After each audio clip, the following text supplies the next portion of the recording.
Ja, Fotofreunde, nachdem gestern der Tag ein absoluter Reinfall ins Wasser war,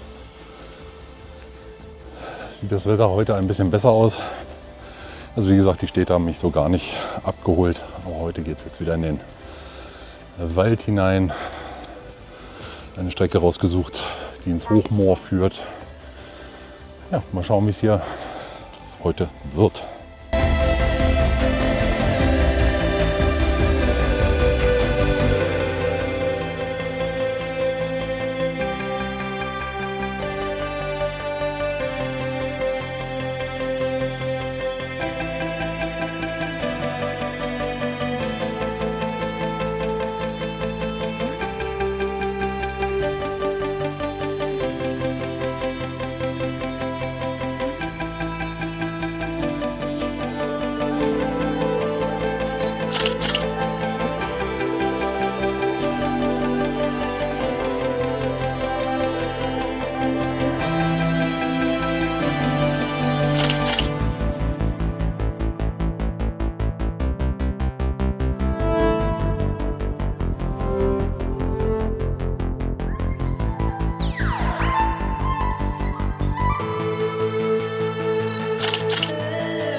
Fotofreunde, das war die Wanderung heute.